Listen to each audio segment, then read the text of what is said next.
Ben şimdi işçilikten yetişmeyim. Hem işçilik yapmışım hem patronluk da yapmışım. Tam bana denk gelmişsiniz, çok makbule geçti bu. Ben hem işçilikten yetişme olduğum için hem işçiyi de düşünmem hem patronluğunu da düşünmem lazım. Askeri ücret bence 9.000'den aşağı olmamalı. 9.000 olsa tahminimce hem işveren hem işçi memnun kalacak. 9.000'den aşağı bir aile 2 nüfusu olursa geçimi zor sağlar. Kira 1,5'tan aşağı zaten Siirt'te yok. O da Bodrum falan olursa. Normal bir ev yaşanacak bir ev olursa 3.000'den aşağı yok. 3.000 oraya verdiğin zaman faturalar, ekmek falan derken 9.000'den yani zar zor. Kiralar almış başını gidiyor. Enflasyon almış başını gidiyor. İnsanlar çaresiz. Asgari ücretin 10.000 olması bile bunu kurtarmıyor. Bir enflasyonun düşmesi lazım. Bu krizin geçmesi lazım. Gözlerimin ışıltısına bakar mısınız diyen bir bakan vardı. Gözlerin ışıltısından ben bir şey görmüyorum valla. Biri 3'e satar, biri 5'e satar, biri 10'a satar, biri 15'e satar. Hak fiyatlarının altında bayağı eziliyor yani. Asgari ücret ne kadar olursa gözleriniz dışında. Ernesto Che Guevara'nın dediği gibi gerçekçi ol, imkansızı iste demiş. Bu dünya fani, gelip geçeceğiz ama gerçekçi olan bir şey yok bu dünyada. Yani en fazla 8.000 ya da 9.000 olacak. Enflasyon gene alıp başını gidecek.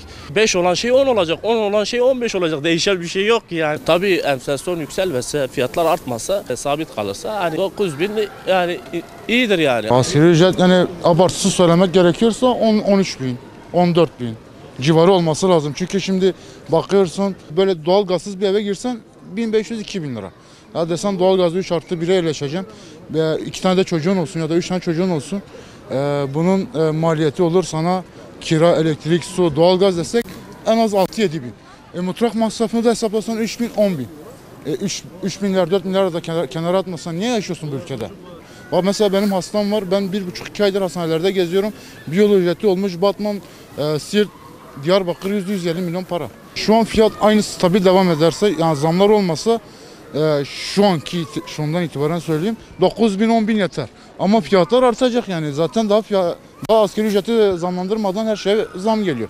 Asgari ücret bence yaşam standartlarına rağmen Türkiye'de en az 10.000'in altında olmaması lazım. Niye diyeceksiniz? Zaten her türlü enflasyon ve ÖTV KDV indiriminden dolayı Türkiye'de %30, %40 son 3 seneye mağazdan bakarsan dolar 4 milyon, 5 milyon, 6 milyonken şu an dolar 18 milyon. Otomatikmen %300 olduğu için asgari ücret 5.000 de olsa %300 çarpı 5.000 15.000'dir. Biz o 5'i de istemiyoruz, 10 olsun en azından asgarinin altında çalışabilecek olan insanlar bir 6, bir 7 alabilsin ki millet geçimini sağlayabilsin abi. Abim ben asgari ücret konusunda şunu söylemeliyim abim. 2018'de 2.000 lira olan asgari ücret abim tam altın 1.400 lirayken şu an asgari ücret 5.500 lira olup da 7.700 lira olan tam altın yani abim 10 ayda hesaplasak 60 milyar 10 yıl hesaplasak 600 milyar devlet sadece benim paramı çalmış oluyor. Eskiden insanlar 2.000 lirayken bir tam altın alabilirken şu an 5.500 lira asgari ücretle hocam 7.000 lira olan tam altını alamıyor. Bu gidişatta gerçekten hiç memnun değiliz yani onu söylemek istiyorum abim. Şimdi asgari ücretin yükselişiyle beraber aynı anda zamların olması bir şey etki etmiyor. Bu millete herhangi bir etkisi olmuyor abi. Simitin 5 lira olduğunda abim 4 öğrenci aylık 2.000 lira sadece sabah kahvaltısı simite giden bir aile geçinemez.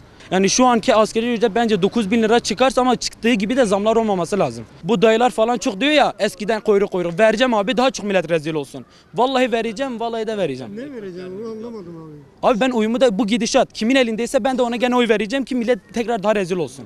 Bu rezillik az abi vallahi ben de vereceğim. Abi asgari ücret ne kadar olmalı senin? Asgari ücret abi ne kadar yapsalar da boştur.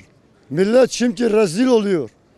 Benim aldığım maaş 2.500. Sabahtan akşama kadar bunlarda nöbet tutuyorum. Aldığım meyve 50 lira ya. Evet. Asgari ücret Ya. bile vermiyorlar mı size? Vermiyorlar hocam, vermiyorlar. Kesinlikle. Bir teneke yak 650-700 TL çıkıyor. Abi ben olsam ben asgari ücreti 20.000 lira yaparım. Artı bütün gençleri de işe koyarım. Yönetim ben olsaydım vallahi ben Siirt'i kral yapardım. Yani sözde Cumhurbaşkanı bizim Siirt'in eniştesi olduğu için Siirt'te yatırım yok. Gençlerimiz işsiz kalıyor. Niye hırsızlık oluyor? Niye uyuşturucu tüketiyor? İşsizlikten dolayı. Kaç yaşındasın Hasan? 20 yaşındayım. Evet. Şu an insanların geleceği yok. Şu an herkes Almanya'ya kaçmayı düşünüyor. Çünkü orada insanlar çalışıyor 2 yıl, 3 yıl.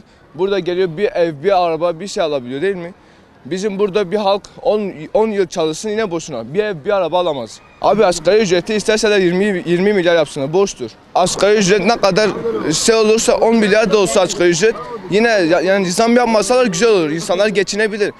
Asgari ücreti 9-10 milyar yapsınlar ama yani kira, ekmeğe zam gelmesin. Onlara zam gelse asgari ücret 20 milyar da olsa boştur. Şu an memleketin durumuna bakarsak en az asgari ücretin 15 binin altında olmaması lazım.